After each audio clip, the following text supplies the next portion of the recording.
Hello, and thank you for joining us. Today's show focuses on the ongoing problem of child exploitation and what our state is doing to fight an underbelly of evil. Every 40 seconds, a child goes missing in America. They are often the victims of abduction, sex trafficking, slavery. Many of these children are not ever found. Just last week, 39 children ages 3 to 17 were rescued in Georgia in what is being called Operation Not Forgotten. Tony Thomas has the details. We can look to the remoteness of the location. For 2 weeks, U.S. Marshals, fugitive hunters, and other agencies scoured north and middle Georgia. We're going to try to get you something to drink, okay? Looking for missing and exploited children. Marshals Service Director Donald Washington says in all, 26 endangered children were recovered, another 13 found. Children authorities fear had already or were potential victims of sex trafficking. One missing child is worth thousands, in my mind, of fugitives that we go out and get. The operation spanned across 20 Georgia counties. Sources say children were found in Gwinnett, Fulton, Clayton, Forsyth, among other places. 9 suspects were arrested. Authorities only identified 3, including Kirk Waters in Newton County. He was arrested for being while in the company of one of our recovered children. He was charged with possession of a firearm by a convicted felon. Waters, Stanson Causey, and others are now behind bars as state prosecutors step in to handle the cases and medical and social workers focus on helping traumatized kids. How many lives that we have saved and will have a new and fresh start is how we will measure success. The South has long been a hotbed for this illegal activity and has prompted our Attorney General to create the Human Trafficking Task Force. Joining us with more on what our leaders are doing to stop this activity in South Carolina is our Attorney General, Alan Wilson. I want to thank you so much for joining us. Thank you so much for having me, and I appreciate you highlighting this very important issue in our state. Well, 9 suspects arrested, 26 warrants granted. This is no small feat, which you well know. You established the Human Trafficking Task Force here in South Carolina. Can you explain to our viewers why you decided to do this and the impact that it's had so far? Well, when I ran for Attorney General in 2010, I didn't run on a platform of combating human trafficking because, like most people, when I thought of human trafficking, I thought of human trafficking as kind of like a Hollywood crime. It happened in far-off lands like in Asia or Eastern Europe or major cities like Chicago, New York, but it certainly didn't happen in South Carolina, or at least in Main Street, USA. What I quickly learned within months of being Attorney General is that human trafficking is in every state in the country. In fact, when you look at it globally, human trafficking is estimated to be about a $150 billion a year industry that affects about 41 to 42 million victims of human trafficking worldwide every year. The United States is the #1 destination for human trafficking.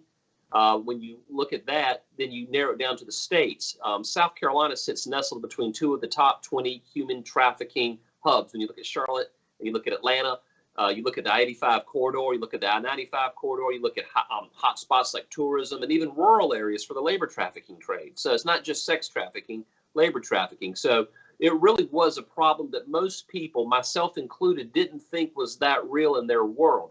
But I can tell you right now, human trafficking is happening somewhere within a 20-minute drive of us right now in this interview, you and me. And I also want to address a part of the Human Trafficking Task Force was bringing all this information to light to put it in people's faces. Can you talk a little bit more about some of the efforts that the task force has also made? Absolutely. So when they created the law in 2012, that made me the chair, the Office of the Attorney General, the chair of the State Human Trafficking Task Force. First thing we wanted to do is you wanted to have a multidisciplinary task force where you have obviously your law enforcement, your prosecutors, you have labor licensing and regulation, you have DHEC, Department of Mental Health, you have federal regulators, you have the the U.S. Department of Justice, ICE. Then you have nonprofit organizations and church groups that are members of this organization. And then, so once you have a multidisciplinary approach to dealing with it, then you have to look at what is it you want to do. We wanted to look at prevention. We wanted to look at the law enforcement component of it. So we want to prevent people from becoming trafficking victims. We also wanted to catch the bad guys and incarcerate the bad guys. We wanted to find out what to do with victims after they left the lifestyle. Sometimes these victims have been in this lifestyle for years, and how do you reintegrate them back into society? So we had to identify that. And then there's that area that we don't yet know about. that we're always learning new things about human trafficking. And then the last thing we were talking about is how do we raise awareness? To me, raise awareness kind of falls under the prevention part, because most people don't know that they're becoming a trafficking victim until long after they're into the lifestyle. And most citizens don't know that they're looking at a human trafficking victim when they're walking down the street.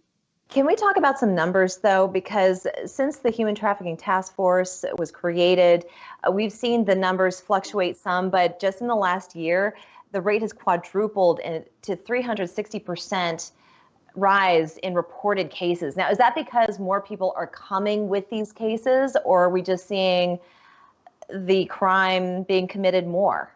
I'm glad you raised that. That's actually a very interesting question that you asked. And the reason is because when we announced the report last December, we list the top 5 counties for 2019. And I was getting calls from some people in the chamber, the business chambers, and some local elected officials saying, man, you listed our county as being a top 5 county. That's horrible. I mean, and I said, no, wait a second, this is a good thing. Like, what are you talking about? You said that we're one of the top 5 counties for reports of human trafficking. I said, you're one of the top 5 counties for reporting human trafficking.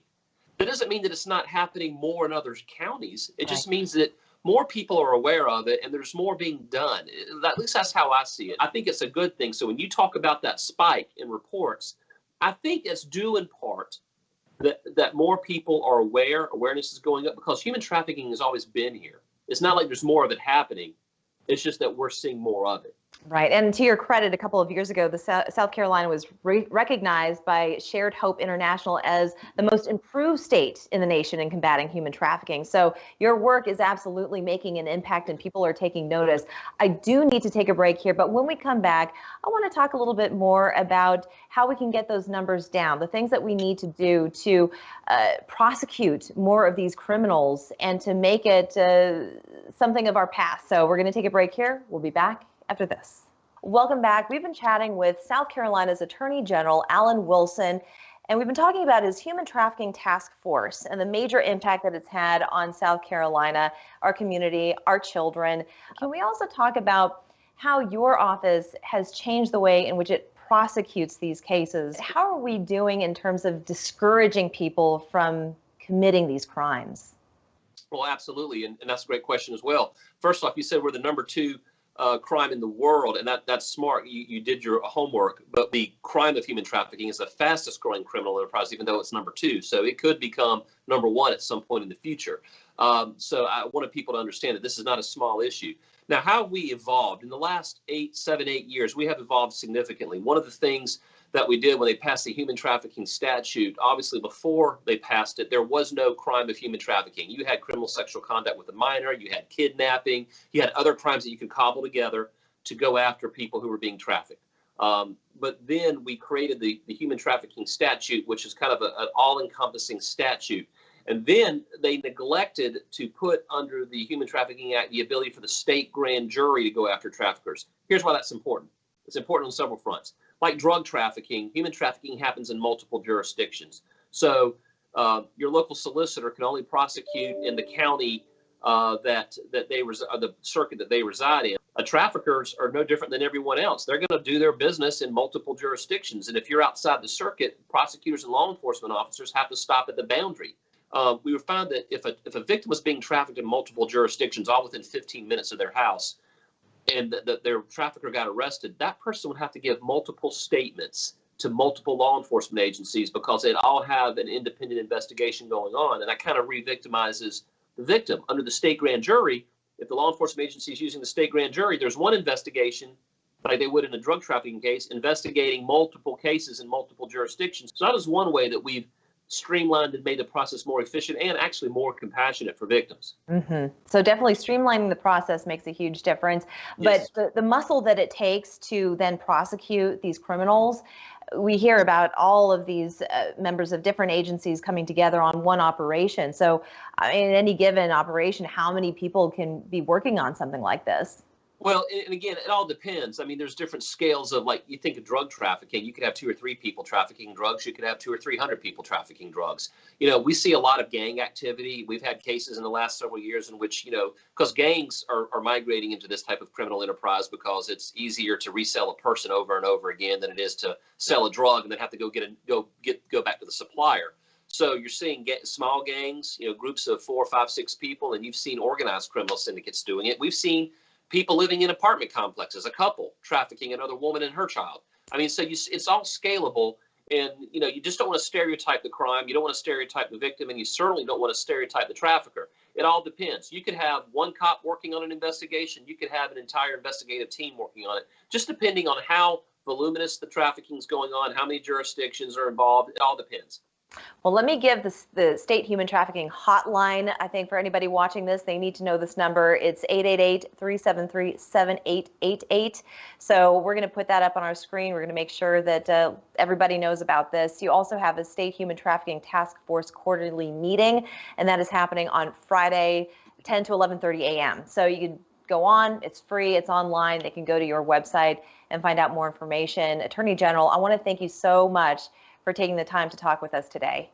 Well, thank you so much for covering this topic, and I look forward to hopefully seeing you in person at some point in the future. And if anybody wants us to come talk to their groups, organizations, churches, schools, whatever, about human trafficking, we can tailor it to the audience. If it's young or older audiences, we'd love to come out and educate you on it. So thank you. It starts with education, doesn't it?